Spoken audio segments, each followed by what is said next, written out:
Hey, this is Susan Velez from SusanVelez.com, and welcome to my YouTube channel where I make the techie side of blogging easy. Now, if you haven't subscribed to this channel, I highly recommend that you do.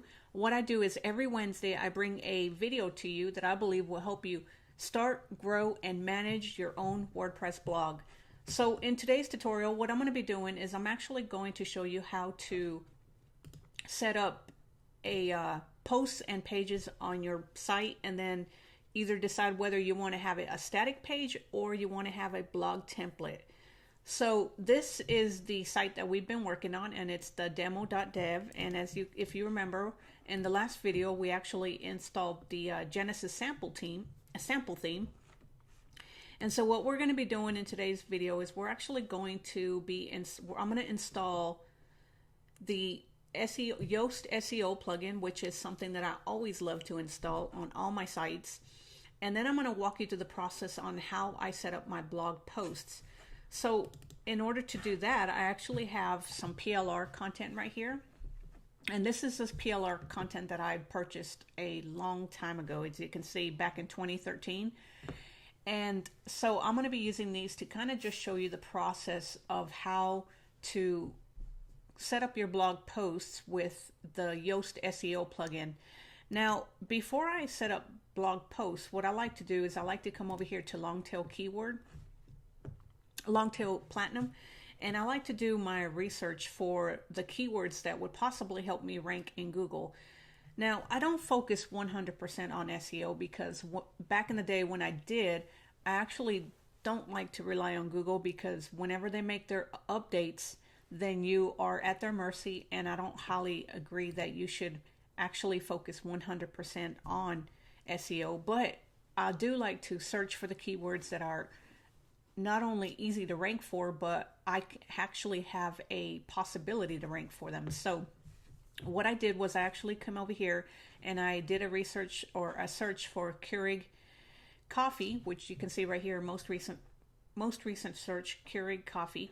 And then I kind of just spit out all these keywords, and as you can see, it ranks them by the order of difficulty. And as you can see, this one right here is a 60. And in order to be able to rank for something, I like to shoot for in the 30s, below 37. And if you can actually find something like that, it'll tell you whether or not this is something that you could possibly rank for. Of course, you'd want to go more in depth on doing the research on finding out whether this is a keyword that you would actually be able to rank for. But for this purpose, I'm just going to show you how I do it, and I'm not going to go into complete detail on whether or not this is a good keyword, because this tutorial is not about finding keywords. It's actually just showing you how I set up my blog posts using the Yoast SEO plugin. So I'm just going to take this keyword right here, the Keurig B60 manual, and I'm going to highlight this, and this is going to be the keyword that I'm going to be using for one of these articles. Now, I'm not sure whether these articles are actually going to match this criteria of this keyword, but it's not a big deal because this is just a demo site that is on my local host, and it's just for demonstration purposes on showing you how to start a blog and set up a blog. So I'm just going to paste this keyword right there, and what I like to do is I want to give it a catchy title. Now, in order to do that, I actually do have, what I usually do is I come over here to one of these title generators, and you could come over here.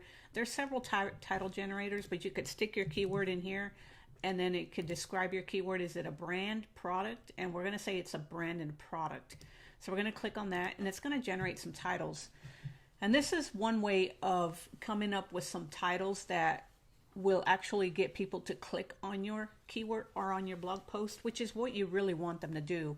You want to write an awesome blog post that has a catchy title so that people will want to click on it, because if they click on it and you've written some awesome content, then chances are they're going to spend time on your blog as well as share the content, which is what we want to do. We want people to share our content so that we actually get more traffic to our site, and hopefully it's targeted traffic, and then people are signing up to your email list. which is what we want to do. We want to build our email list, and then we want to eventually make money off that email list. So here it says, here are some topics you can write about. 5 mind-numbing facts about Keurig B60 manual. And it'll run through and give you some more titles. And if you don't like those, you can actually spin it again, and then it'll generate some more. So as you can see, you could just keep playing around with these. There's several title generators. That's just one of them. Let me show you another one. And this one, let me get this one. And then if we just come over here and we just enter the subject, and then we're going to click on that one. And then it's going to give you some titles. Now this one's a little bit different. I don't really like this one, so let's go ahead and grab another one. So we're just going to grab one more, and we're just going to click on that one, and then we're going to grab this, and it's going to ask you, is this a noun or a verb? Well, it's a noun, so we're just going to go ahead and click on that, and then I'm just going to grab one of these. But as you can see, you can use these title generators. I don't recommend using the exact title that they come up with, because other people are probably using them as well. But what I do recommend is kind of using these to brainstorm some ideas. If you're a little lost and you don't have if you don't find yourself coming up with titles very easily. So we're just going to grab this one. And it's probably one that I wouldn't use anyway, but for this purpose, I'm just going to paste it right here. So, and this is the keyword that we're trying to rank for right here. So what I do is, in reality, when I'm actually posting my content live on my live blog, I try to have the keyword as close as possible at the beginning. So that way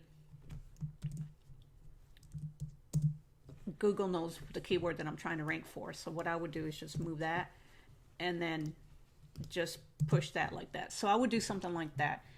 That way my keyword is at the very beginning. So now what I do is I come down here, and we come down here to where it says the Yoast SEO. This is the Yoast SEO. Now, when you write your content, it's going to give you a green light whether your content is keyword focused or if it's readable.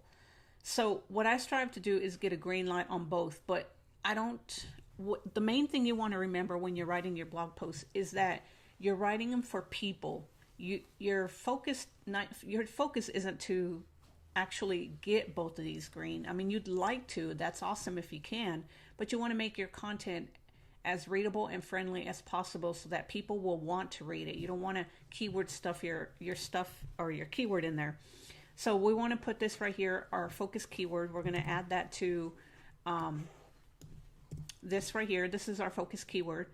And then you can see that this snippet, one of the things that I like to do on my snippet is I want to make sure that it is going to show up in Google. So what I do is I use this. I'm not sure. It's from Moz SEO, and it'll tell you Moz, and it'll tell you whether or not what you do is it says your title tag preview tool. It's the 2014 edition.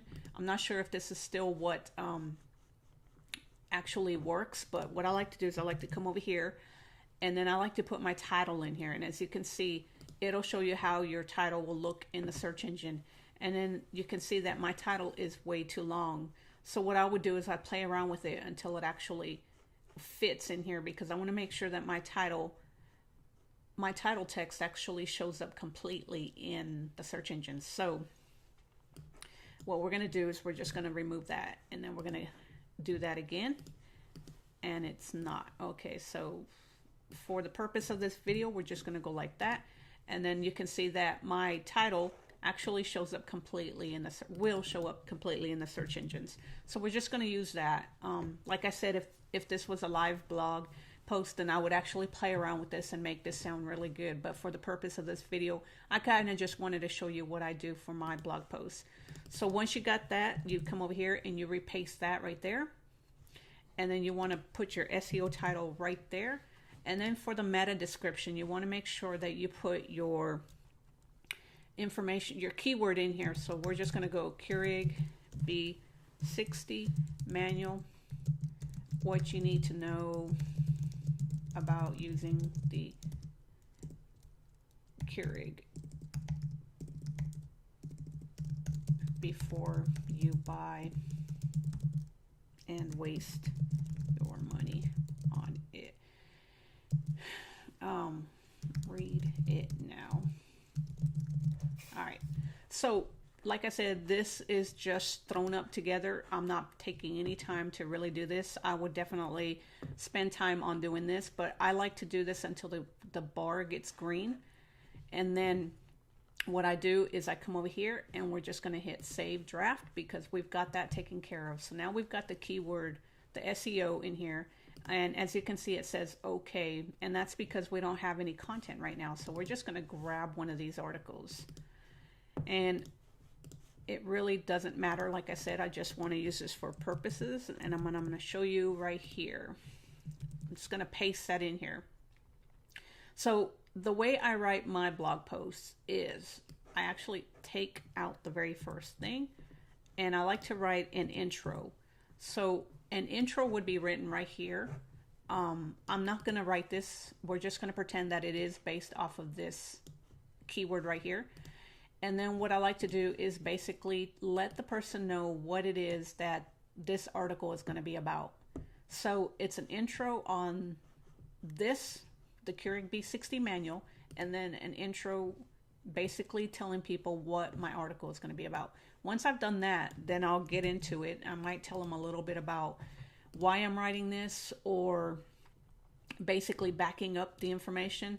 So then what I like to do is I want to make sure that I have this keyword somewhere in here, but I want to make sure that it is a H2 tag because we want to make it a special heading, and then at least one time. And then what I like to do is I like to go ahead and break up my content into separate titles, or not titles, but make it easier to read. Because if you look at this, let's just publish this. We're going to publish this and then we're going to see how it looks. And it's probably not going to look very pretty, but as you can see right here, in my opinion, this is not very easy to read. I mean, you've got it broken up right here, but this, in my opinion, looks a lot better right here. So you got the Keurig B60 manual, and that's an H2 title tag. And what I would do is I'd probably make these an H3. So we want to come over here and we're just going to go, I like to make them a little bit easier, a little bit scannable, and make it friendlier on the eye so that people will like to read, because people aren't going to sit there and read tons and tons of content. And then right here you can see that this article is 521 characters long, or words, I'm sorry. It has 521 words. I personally like to write my articles no less than 1,000 on my live site. And the reason being is because I've found that the longer the article is, the more shares it will get. And that's really what I'm after, because the shares mean more traffic and hopefully more email signups. So this would be good if you wanted to stick with smaller articles, but like I said, I would try to aim for at least 1,000 words. But I don't think that if you can't write 1,000 words, then I would stick for at least 700, 800 a word article and try to make it as in-depth as you could about this one keyword. So then what I would do is I would actually add some pictures. I don't have any pictures on the Keurig B60 manual, but I would actually add a featured picture. I add a featured image, and then I add a image right here. Let me open up my blog so that I can show you how I add mine in here. So I'm gonna go to my blog, and then I'm going to show you how I set up mine. So this is a new post that just actually went live today. I'm going to click on that. And then you can see that I like to add a blog right here. Or not blog, but I'm sorry, an image right here. So we want to add an image, and then we put my URL right here. And that's because this is the image that I have attached to the social warfare plugin that is going to get shared whenever someone clicks on the Facebook or the Twitter, Facebook, or the Google Plus. This image is going to get shared. So I want to make sure that my URL is on it so that people know this is where this image came from, this blog post. And then my Pinterest is a different image, but it's similar like this. It's just more vertical, and it as well has my URL on it too. So as you can see, I like to have several images. Well, this blog post actually doesn't have, okay, down here has some images right here, another image. So I try to keep more than one image. Let me show you this blog post right here. Same thing, big image at top with my URL on it. You always want to make sure that the image that you're sharing to the social networks has your URL on it so that people know where this article came from. And then as you can see, if you scroll down, you'll see some more images. It breaks the content up nicely and makes it a lot easier to read. So another image, more images. So whenever you can add an image to your content, then you definitely want to do that, because it just breaks it up nice and smoothly, and people are more apt to read an article that has a blog post that has more images than it just a bunch of content. So that is how I write my blog posts. Now, as for the pages, when you are starting a blog, there are a few pages that you want to make sure that you have, and you want to make sure you have a contact page, an about page, and then you need to have a terms page and a disclaimer page. So let me show you what I mean by that. So on my site, on my personal site, I actually have those pages down in the footer. So as you can see, it has an affiliate disclosure, and then it has a privacy policy. So if people click on the affiliate disclosure, it's going to tell them that this blog uses affiliates and stuff like that. So, and then the privacy policy is going to tell them terms of use, and then outline the terms of use as well too. So I found a plugin that would take care of this, and you don't necessarily have to have a plugin to do this. You can actually just make your own privacy policy, and I think there's some privacy policy generators online. Don't keep me to that because I'm not exactly sure, but for this purpose, I'm just going to show you this one plugin that I found that I actually have access to, and we're going to go ahead and use that and see how it generates the policies. So it is called WordPress legal pages, and it is cancel, and it is over here on my desktop. So we're just going to add that, and we're going to install it. Oh, okay, hold on. Oh, I see.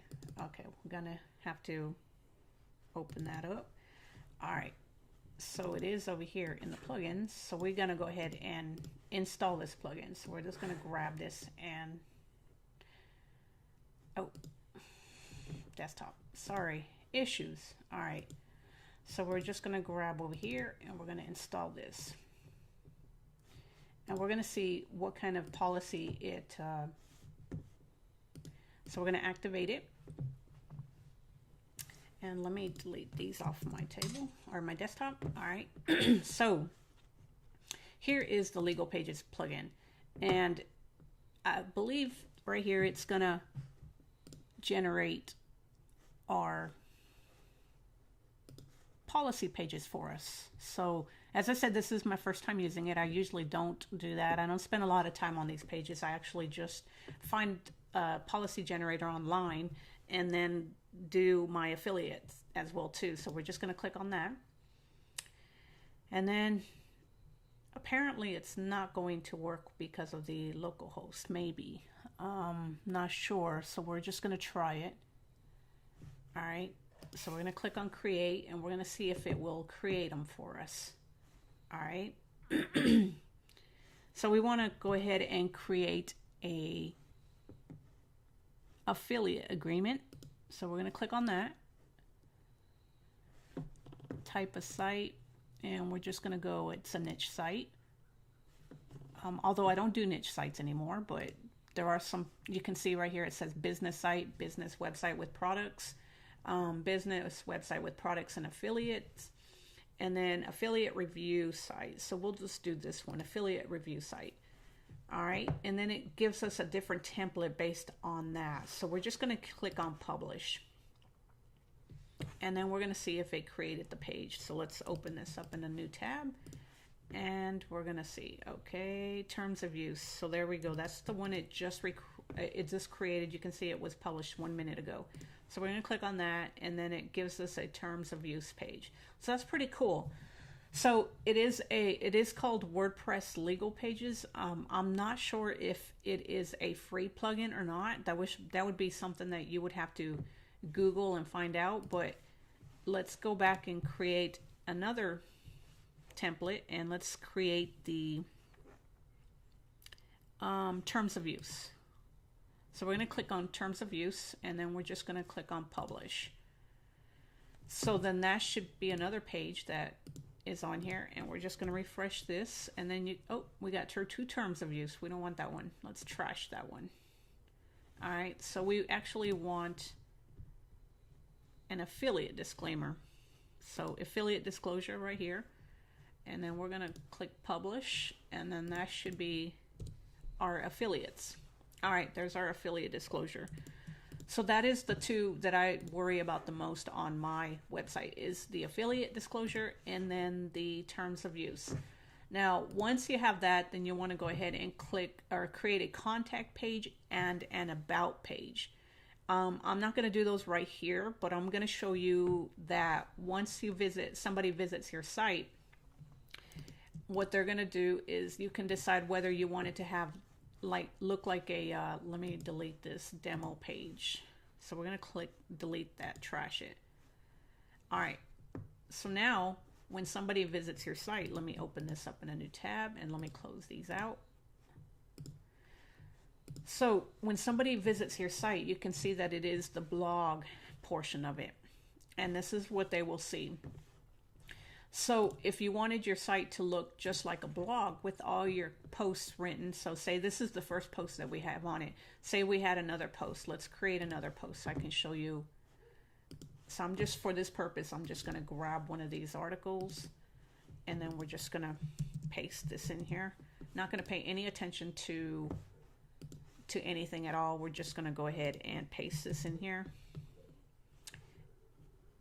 And I'm not even going to set this up on the SEO Yoast. Although I do set this up for every post that I write. I do the same thing I did with the first one. What I would do is I would take this keyword, the keyword that I'm ranking for, and I would put this and fill this out down here and try to get my information all green. But for this purpose, I'm not going to worry about it. Now, I forgot to mention categories. If you wanted to set your stuff up in categories, you can see right now it has an uncategorized, and they're both in uncategorized. What we want to do is just add a category. Now, a category would be something that would make your site easy to remember. So if you're writing about coffee, you could have a category for coffee, or you could have a category for Keurig. We want to just put Keurig. And every article that is based around the Keurig would go into this one category, which would make it easier for you to I guess, organize your blog would be the term that I'm looking for. As tags, I really don't mess around with tags. That's somebody's personal preference. You can use tags to help you organize this even better, but I have found that really don't need tags, and I don't use tags. So that's how you would do it. You would add a category, and then you would create your blog post, and let's put this one in the Keurig as well too. So we want to go ahead and add this one to the Keurig. And as you can see, I went back into the article, and you really don't have to go back into the article. You could have just done the quick edit, and then we could have added the Keurig. And then right here, you can allow comments and allow pings. So I like to allow comments on my blog posts, but I like to close them after a certain amount of time, and I'll show you how to do that. So now we have 2 blog posts. So if we refresh this, you'll see that this is how the site looks. If somebody comes to your site, they're going to see your 2 articles, and as you can see, it's the full article. So I personally don't like this look and feel of it. So what we want to do is we want to show snippets of the articles. So in order to do that, on the Genesis, you'd come into your dashboard and you'd come to theme settings, click on that, and we want to go ahead and just add snippets. So content display right here where it says content archives, we want to just do the entry excerpt, sorry. So we're going to click on that. And if we had featured images, I'd like to include those, but if you can decide whether you want to do that or not. So we're going to click on save, and then that should change this from the full content to the excerpt. And as you can see, it looks a lot better in my opinion. It actually shows people just a small portion of it, and you can control how much you want it to show on that as well too, I believe. Let's see. Okay, maybe you can't, but and then right here you could exclude categories. So if you had more than one category and you didn't want to display them, then you could go ahead and exclude them right here. So now what I want to show you is, all right, so we got our blog, but now let's say that you wanted to have a static page as opposed to showing people your blog post. So when somebody comes to your site, let's go to my site and I'm going to show you. So if somebody comes to my site, they're on this page, and this is the page that they see every time they come to my page. And as you can see, it's a static page. So if you wanted to have your website set up like that, what you would do is you come in here to your dashboard, go to settings, reading, and then we're going to go ahead and make this a static page. And as you can see, right now it's set up to show your latest blog post, but we don't want that. We want it to show a static page. So now we click on this, and then we click a front page. So our front page would probably be home, but you could make it whatever you want it. As long as the page was created, then it would show up here in your list of pages that are available. So click on that, and then we save changes.